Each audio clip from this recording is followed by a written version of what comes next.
ganda ng structure. Yun yung Capitol Grounds ng Negros Occidental. Ganda ng motor niya.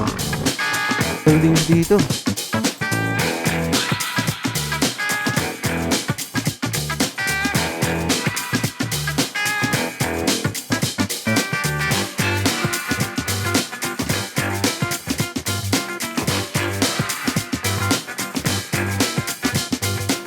Yeah, what's up? Good morning.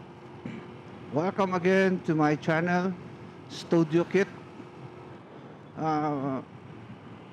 Andito tayo ngayon sa Don Salvador Benedicto. Nag-stop over lang tayo for a quick breakfast.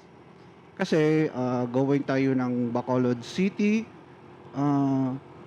for a photo shoot.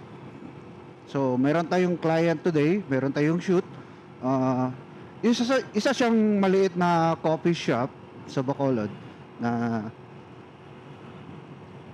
ano lang natin, yung parang location shoot at saka yung food niya. Shoot lang natin yung yung para sa menu at saka yung location.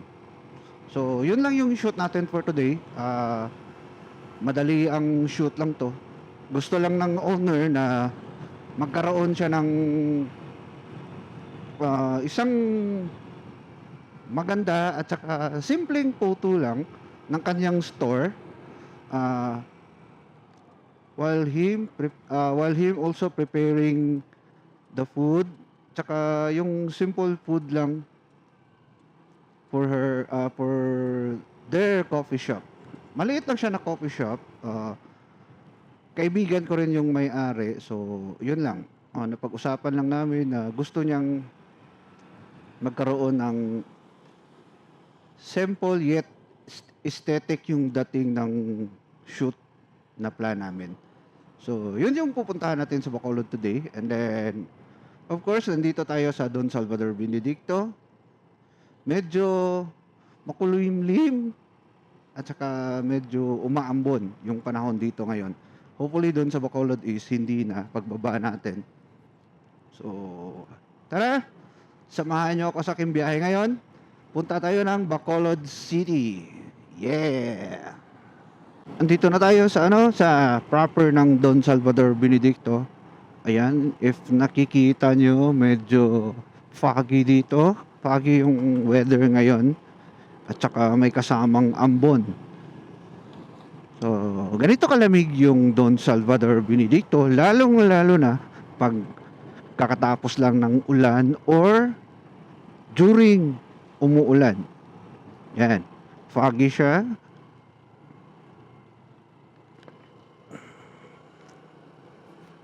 Simoy ng hangin dito ngayon. Ang lamig. Sobrang lamig. Yun yung maganda dito sa lugar na to. Kasi mabubusog ka sa magagandang tanawin, tapos ang ganda pa ng weather dito. Kahit maaraw dito, ito yung mararanasan mo. Malamig yung lugar. Para kang nasa Baguio. Yan, kita nyo naman. Foggy siya. Ito yung proper ng Don Salvador. Maliit lang siya na town, municipality. Maliit lang siya, pero ang daming pumupunta dito, ang daming namamasyal dito, lalong-lalo na pag Saturday and Sunday. Ito rin yung yung parang playground ng mga photographer tsaka videographer. Halos siguro Don Salvador is considered one of the best location for photo shoot, prenup, pre-debut, yan. Kasi ang daming magagandang lugar dito. Tsaka if family kayo na naghahanap kayo or gusto nyong yung parang mag-outing, yan, pwede kayong mag-picnic dito. May mga picnic grounds dito. Meron ding mga campsite dito at saka meron ding mga velas dito na pwede nyong rentahan for overnight na buong pamilya na kayo or buong magkakabarkada. Lamig ng ano dito ngayon. Lamig ng panahon dito ngayon. Yun yung ano, yun yung kubo ni Maria. So, diyan kami tumatambay, lahat ng mga nagmomotor, mga pitikeros, yung mga photographer na kumukuha ng mga pictures ng mga riders, halos doon tumatambay lahat. So, ang dami na ring nakapunta diyang mga motovlogger tulad nila Red Motovlog, sina Jet Li, yan, si Kapo, si Unico, yan, nakapunta na sila dyan. Nakita ko yun sa videos nila. So ito yung Don Salvador Benedicto. Ganito yung dito ngayon, yung klima dito, yung weather. So again, if bago ka pa lang sa aking channel, mostly is dito sa channel ko is pinapakita ko dito yung POV, behind the scenes, kung paano ako nagka-cover ng isang shoot, halimbawa wedding, prenup, yung also dito pinapakita ko rin yung yung travel ko, yung parang motovlog travel. Halimbawa tulad nito ngayon, nagmomotor tayo going to Bacolod City. Ganito yung weather, ang ginaw, ang lamig, gamit ang aking Kimco Like 125 Italia. Alam nyo ba na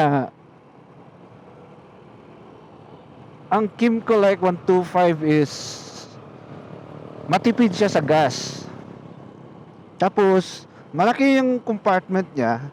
Yun yung nagustuhan ko sa motor na to, kasi malaki yung niya, yung parang U-box niya. So kasya yung mga gamit ko sa U-box. Minsan pag ganito yung weather, konti lang yung dala kong gamit, and then nilalagay ko lang sila sa U-box ko.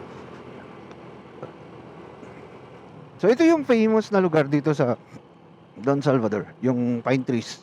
Yan yung pine trees.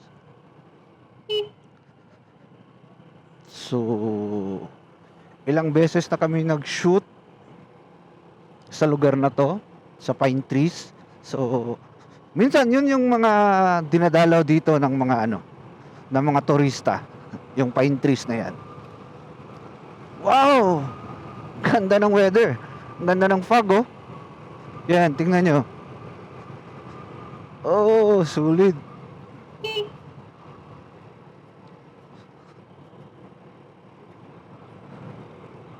Tingnan nyo naman, guys.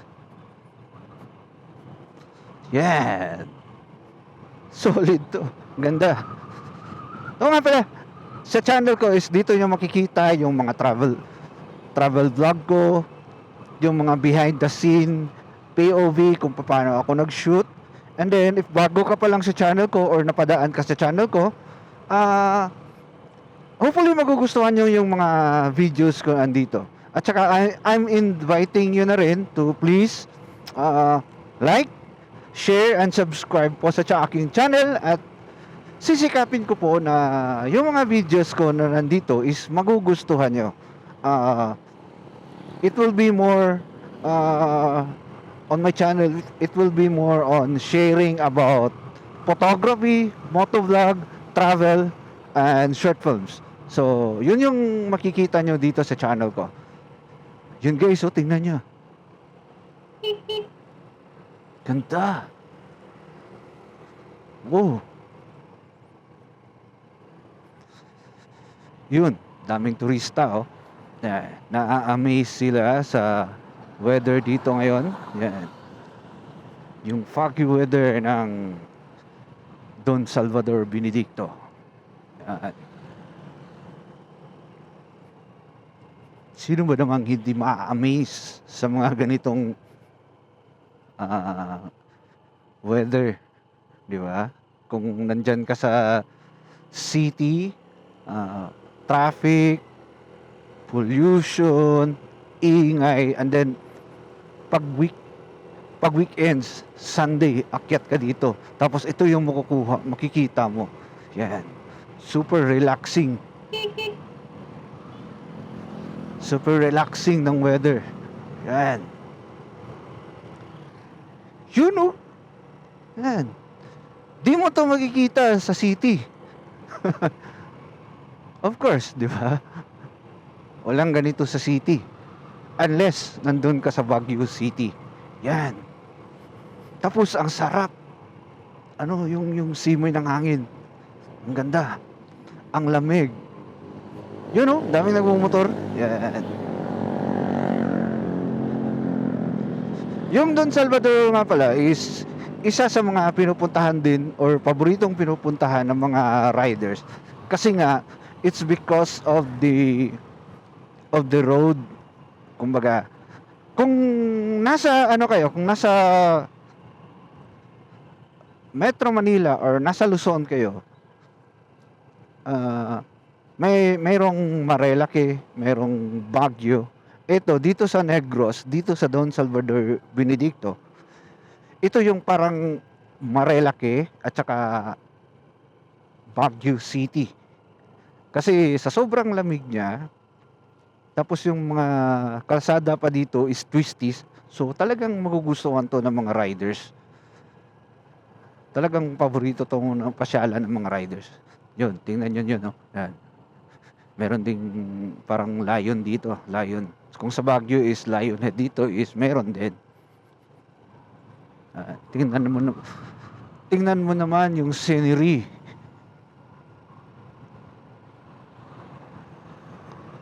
Ayan, palabas na tayo ng municipality of Don Salvador, and then nandito na tayo sa municipality of Murcia. So pababa na tayo ng bundok, guys. So nandito na tayo sa kabilang side ng Negros Island. So kung kanina yung San Carlos City, which is taga doon tayo, is east side siya ng Negros. Ito namang Bacolod is west side siya ng Negros. Yung San Carlos City is facing the island of Cebu, and ito namang Bacolod City is facing the island of Panay or Iloilo. So yun yung nakapalibot ng Negros. Ang dami nating nakasalubong na nagmumotor. Kahit ganito yung weather, pinili pa rin nilang magmotor. Kasi minsan naman is for the whole week nandun ka sa cubicle mo, nandun ka sa office mo, nandun ka sa field, nagtatrabaho, and then siguro deserve mo naman kahit isang day lang during your rest day is nag-unwind ka, di ba? Ano ba sa inyo ba, guys? Ano ba yung mga ginagawa nyo during weekends? Yung sobrang pagod nyo sa trabaho from Monday to Friday or minsan Monday to Saturday. So ano ba yung mga ginagawa nyo during your rest day? Yan. Ako, bilang isang freelance wedding and lifestyle photographer, so ito yung ginagawa ko, guys. Halos everyday, hindi naman halos at siguro mga may pagitan lang 2 o 3 araw, may schedule na naman ako for a shoot, especially during Saturday and Sunday. Yun yung kadalasan yung labas ko sa bahay for a wedding shoot or di kaya may prenup shoot. So usually ang ginagawa ko pag Monday to Friday, halimbawa yung ganyan, kasi mostly Saturday and Sunday yung labas ko for a shoot. Yung Monday to Friday ko is kumbaga nasa harapan ako ng computer, nag-edit ako. Yan. So yung ginagawa ko, pag medyo nafi-feel ko na sa self ko na parang kailangan ko ng break, ito yung ginagawa ko. Nagsiset talaga ako ng schedule. Halimbawa, tulad ngayon, Sunday, kahapon is meron kaming wedding. And then today is meron akong schedule na shoot for a coffee shop. So, inaccept ko siya kasi alam ko na magmumotor ako from galing sa amin sa San Carlos City going to Bacolod City. So, inaccept ko yung ano sa akin, yung bookings kasi alam ko eto yun. Yan, rides tayo going to Bacolod. Parang ito yung way ko na i-unwind ko yung self ko. Yan. Mag-isa lang ako nagmumotor, tapos ini-enjoy ko yung weather, yung pagmumotor, ini-enjoy ko yung panahon. Yan. So, ito yung parang ano bang tawag doon? Therapy. Kumbaga, therapy ko for the whole week na sub-sub tayo sa trabaho, and then I reward myself for a ride. Yeah. Nire-reward ko yung self ko, pupunta ako sa halimbawa doon sa Salvador for a quick breakfast ride lang, kahit mga ganung bagay. Nare-relax lang yung mind mo, nare-refresh lang yung katawan mo, tapos nakaka-breathe in ka ng sariwang hangin, tapos nakatambay ka lang, kahit nagkakape ka lang, rewarding na yun. So, ganyan yung yung life of a freelance wedding photographer. So, mostly nasa weekends yung trabaho namin. And then Monday to Friday, yun, editing yun. Kasi ako ay freelance wedding photographer. So, kinukuha lang ako ng iba't ibang studios or studio owner dito sa amin. So, sumasama lang ako sa kanila. And then, kinukuha nila akong official photographer nila para sa group nila. So, ako yung nagsushoot ng mga photos. So, wala akong trabaho, kundi shoot lang. Tapos, sila na yung bahala sa editing. Yung mga ine-edit ko is yun yung mga personal ko na na booking. Halimbawa, meron isang clothing brand, yung parang maliliit lang na clothing brand or yung mga maliliit na designer, yung mga print shop, mga ganun. So, kinukuha nila ako for a photo shoot. Halimbawa, tulad ngayon, punta tayo ng Bacolod for a shoot for a coffee shop. So, yun yung mga ine-edit ko. Meron din ako mga personal na bookings, yun yung mga birthdays, simple events, yan. Yun yung mga ine-edit ko. At saka, meron din akong isang trabaho, which is online. Part-time lang din to. Meron akong kaibigan galing US, nasa isang, di ko alam kung ano yung company niya, pero, binibigyan niya ako ng projects. Halimbawa, may kaibigan siya doon na may-ari ng isang coffee shop. And then, gustong magpagawa sa akin ng konting parang pang YouTube shorts or Facebook Reels. Yung mga simple social media ads. So, pinapasa niya sa akin, tapos ginagawa ko yun, ine-edit ko yun, short videos, Facebook Reels, YouTube Shorts. Yun yung mga ginagawa ko. Parang sideline na rin siya sa akin. And then, meron din siyang isang kaibigan na may-ari din ng isang maliit na coffee shop sa, I don't know sa part ng US pero pinapasa niya sa akin, tapos sabi niya, may project ako bibigay sa iyo, isang coffee shop, tapos eto na sila na yung mismong nag-shoot ng ano, parang mga photos nila. So, papa-edit lang nila. So, siguro mga ano, nasa $20, $30, yung mga ganyan lang. Yan. So, okay na rin yun, di ba? Ah, dagdag, ano na rin yun, dagdag income na rin yun. So, bilang isang, ano, bilang isang freelance wedding photographer, ito lang yung parang hanap buhay namin as of now. So, okay naman yung, ano, yung kitaan or okay naman yung monthly income ko bilang isang wedding photographer kasi yun nga, talagang hinusayan ko yung craft ko, talagang in-improve ko yung skills ko sa photography kasi gusto kong mas dumami pa yung mga production na gusto ano na kumuha sa akin kasi pag tapos ano parang at least once na na-improve yung skills mo, mapapansin ka ng mga studio owners at saka lalaki rin yung ano mo, yung parang network mo. Halimbawa, nung nag-start ako bilang isang freelance wedding photographer, sa isang buwan is nakaka-shoot lang ako ng 5 wedding, yun, mga ganyan. Ngayon, na talagang in-improve ko yung skills ko, dinevelop ko yung skills ko, tsaka parang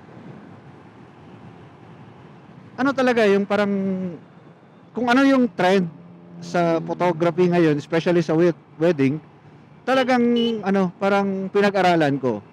So, from 5 weddings a month down to 20 weddings a month. Minsan nga nung May tsaka June, umabot ako sa 25 weddings. So ang laki na dun, ang laki na dun para sa akin. Thankful ako sa mga studio owners na nag-trust talaga sa akin, sa skills ko. Tsaka malaking tulong na rin yun para sa akin. Lalong-lalo na yung father ko is may sakit. So malaking tulong na rin yun sa akin. Tapos yun, number 1 pa doon, isa pa doon is nag-enjoy ako sa ginagawa ko. So, yun yung kagandahan bilang isang freelance wedding photographer. Na i-develop mo lang yung skills mo, ayusin mo lang, i-practice mo lang, i-practice. Darating at darating din yung araw na talagang magbubunga yung pinaghirapan mo.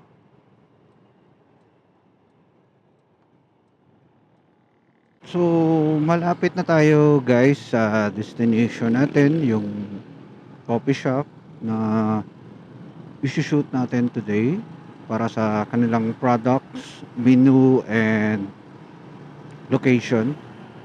So, medyo umaambon na rin dito sa Bacolod. So, hindi lang ako masyadong nag-vlog or kinuha lahat galing nung last natin na footage kasi nagtitipid tayo sa battery. So yan, papasok na tayo ng New Government Center. Itong way na to is going na to sa New Government Center ng Bacolod City. So yung mga buildings na yan is yun yung ano, yun yung part na yan ng Mega World. Tapos, ito yung ano, yung New Government Center. Yan yung bagong City Hall ng Bacolod City. Tapos yan, yung splash park nila. Then, ito yung parang business district nila. So, maraming mga restaurant dito sa area na to. Kung nandito kayo sa Bacolod, and then nagbabala kayong parang mamasyal, kumain. Yan, nandito yung mga magaganda at masasarap na kainan dito sa Bacolod. So, ito yung Upper East Mega World. Yeah. Dami na ng buildings dito. McDonald's. Yan, puro mga condominium yan. Condominium yung mga nandyan. Tsaka nandito rin yung Landers.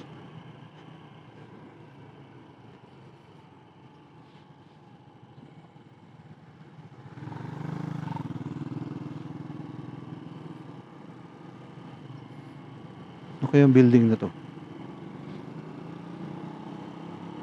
Yan, ito yung ano, parang night market nila or night bazaar.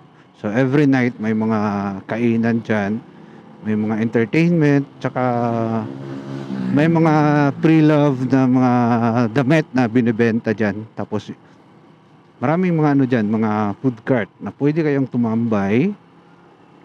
Yan.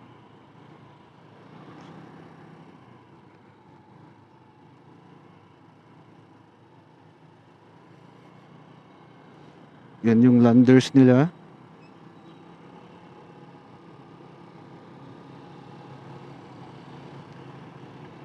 Diyan mo rin makikita yung capital ng Negros Occidental.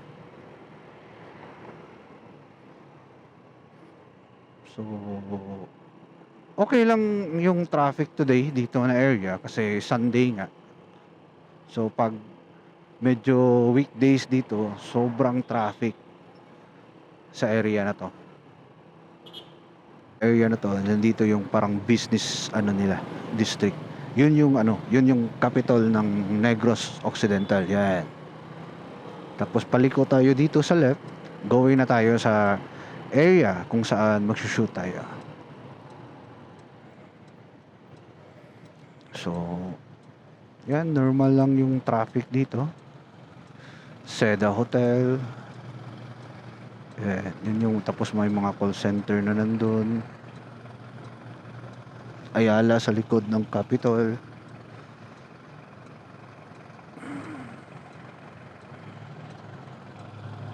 Traffic pa rin ha, kahit Sunday.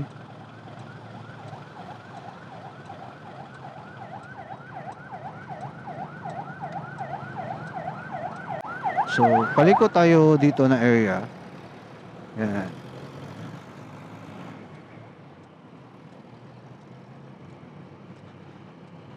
Ganda ng structure, oh.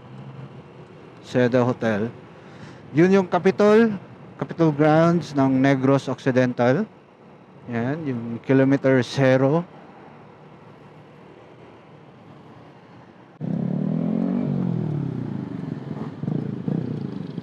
Ganda ng motor niya, oh.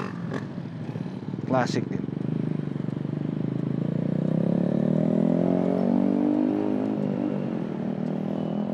So yan guys, nandito na tayo sa Bacolod City for our shoot with a coffee shop. So salamat at sinamahan nyo ako sa aking biyahe. So if nagustuhan nyo yung video na to, pa-like, share, and subscribe na lang po sa aking channel. So hanggang sa muli, ito po si Studio Kit. Maraming salamat at ingat lagi.